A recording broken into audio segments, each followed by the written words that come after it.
Antonio Rigopoulos अपनी किताब the life and teaching of Sai Baba Shirdi में बताते हैं कि 1855 के पास बाबा आते हैं शिरनी गांव में, जो कि इस वक्त महाराष्ट्र में है, और उनकी उम्र 16 साल की थी, जो आपने बताया। वो गांव में 3 साल तक रहते हैं, फिर गायब हो जाते हैं, और उसके बाद 60 साल तक वो उस गांव में रहते हैं। अगस्त 1918 में वो अनाउंस कर देते हैं कि वो अपना शरीर छोड़ने वाले हैं। क्या ये डेटा सही है?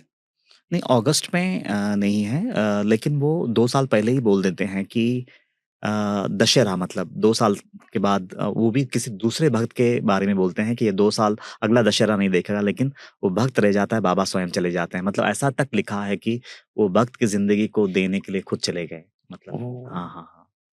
और कौन से ईयर में उन्होंने शरीर छोड़ा? 1918 दशहरा अक्टूबर 15। 1918 18 अक्टूबर 15 15 अक्टूबर 1918। 1918 ओके। दोपहर को मंगलवार का दिन था, 2:30 बजे उन्होंने अपना शरीर त्याग दिया।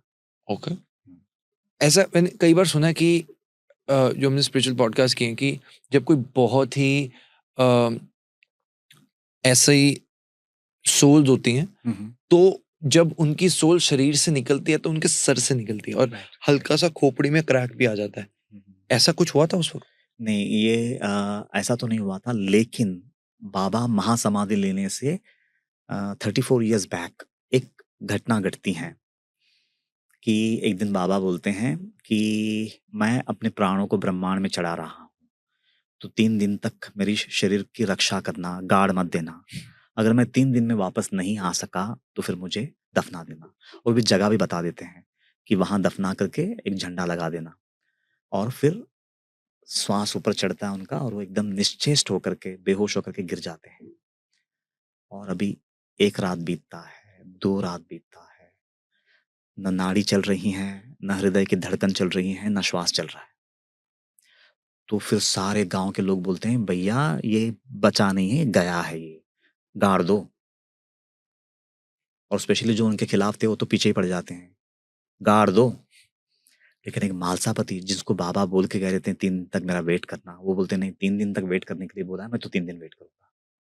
वो मांडी पे लेकर के बैठते हैं बाबा को, मांडी यानी अपने लैप पे।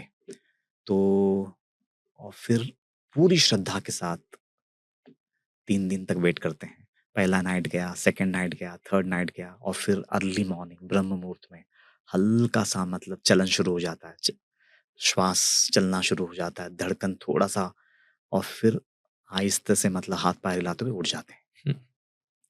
तो उधर जो बोला है ना कि मैं अपने प्राणों को, अपनी आत्मा को ब्रह्मांड में चढ़ा रहा हूं, वो ये है, यहाँ सहस्रार में चढ़ा देते हैं। तो अभी वो है ना, अभी वो देखो वो लीला जो है, अब वो लीला भी लोगों को है ना बहुत चमत्कारिक लगता है, लेकिन ना वेदांत में उसका भी रेफरेंस है। कठोपनिषद पूरा उस पे ही है जी। अपना जो कठोपनिषद है ना, वो पूरा उसी पे है। लेकिन अगर अच्छे से समझे तो पूरा क्लैरिटी आ जाएगा। यमधर्मराज और नचिकेता के बीच में जो संवाद है ना, वो इसी पे निर्भर करता है। एक बार नचिकेता मृत्यु आने से पहले ही यम के लोक में पहुंच जाते हैं, और वहां पे 3 रात तक वेट करते हैं बिना अन्न जल के।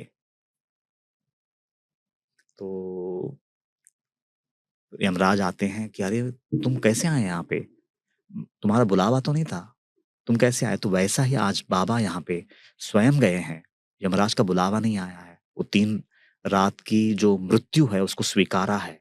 तो ना कठोपनिषद में इसका पूरा ब्यौरा है। और ये अच्छा, ये सारी चीजें क्यों है?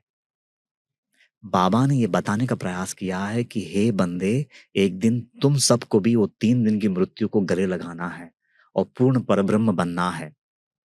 वो एक मकसद अगर छोड़े तो इस लीला का और दूसरा कोई मकसद नहीं हो सकता है।